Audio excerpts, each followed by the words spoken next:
فور ويل فور ويل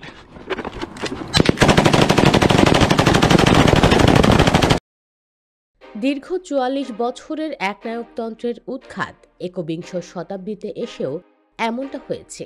আপনি হয়তো কিছুর সাথে মিল খুঁজছেন, তাই না? আমরা না হয় ওইদিকে না গিয়ে একটু গম্ভীর আলোচনায় কর্ণপাত করি। দক্ষিণ এশিয়ার দেশ সিরিয়ার আয়তন বাংলাদেশের আয়তনের সামান্য বেশি।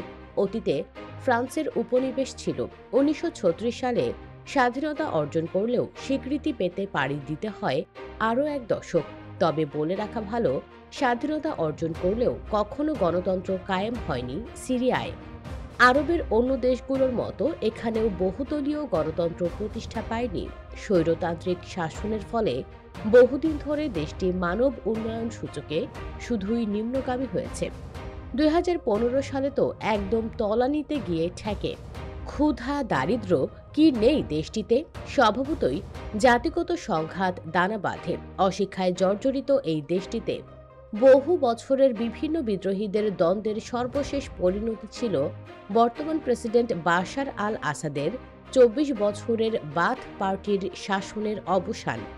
ধারণা করা হচ্ছে, বিদ্রোহীদের রাজধানী দখলের খবরে বাশার আল আসাদ ব্যক্তিগত বিমানে পালিয়ে গিয়েছেন, যেমনটি ইতিহাসের বেশিরভাগ স্বৈরশাসকের বেলায় হয়েছে।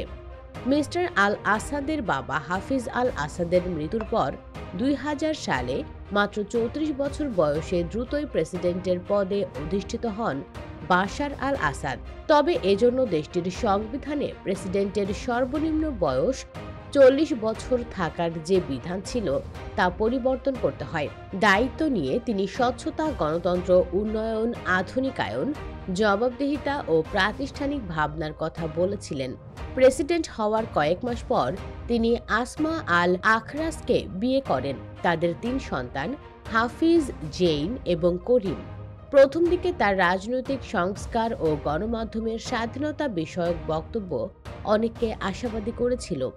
তার নেতৃত্বের স্টাইল ও পশ্চিমা শিক্ষায় শিক্ষিত আসমার সাথে জুটিবদ্ধ হওয়া অনেককে স্বপ্ন দেখিয়েছিল।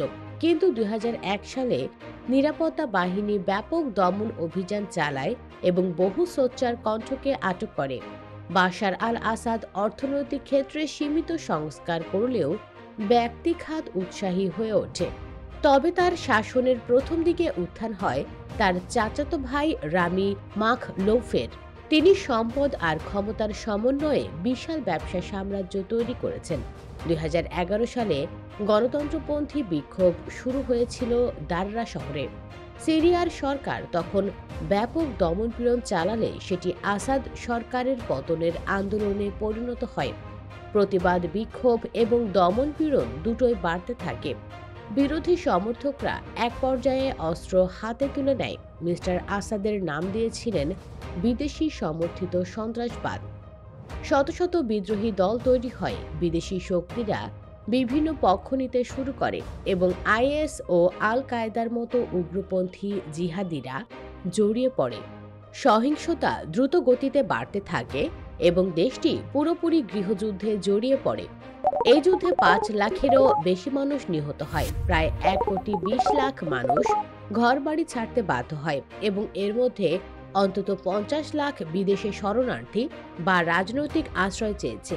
গত ৪ বছরে মনে হচ্ছিল সিরিয়া যুদ্ধ শেষ হতে যাচ্ছে। দেশটির বড় শহরগুলোতে বাশার আল আসাদের শাসন ছিল, তবে কিছু অংশ তার নিয়ন্ত্রণের বাইরে ছিল। এর মধ্যে ছিল পূর্ব দিকে কুর্দি সংখ্যাগরিষ্ঠ এলাকাগুলো। এগুলো সংঘাতের শুরু থেকেই সিরিয়া রাষ্ট্রের নিয়ন্ত্রণে ছিল না। বিশাল সিরীয় মরুভূমি এলাকায় থাকা দলগুলো নিরাপত্তা হুমকি তৈরি করছিল, আর উত্তর পশ্চিমের ইদলিব প্রদেশ জঙ্গি গোষ্ঠীগুলোর নিয়ন্ত্রণেই ছিল। এইচটিএস ছিল ইদলিবের নিয়ন্ত্রকের ভূমিকায়। তারাই এবারে আলেপ্পোতে হামলা করে বিস্ময়ের জন্ম দিয়েছে। কয়েক বছর ধরে ইদলিব ছিল যুদ্ধক্ষেত্র, কারণ সরকারি বাহিনী নিয়ন্ত্রণ ফিরে পাওয়ার চেষ্টা করছিল। ২০২০ সালে রাশিয়া ও তুরস্কের মধ্যস্থতায় যুদ্ধবিরতি চুক্তি হয়।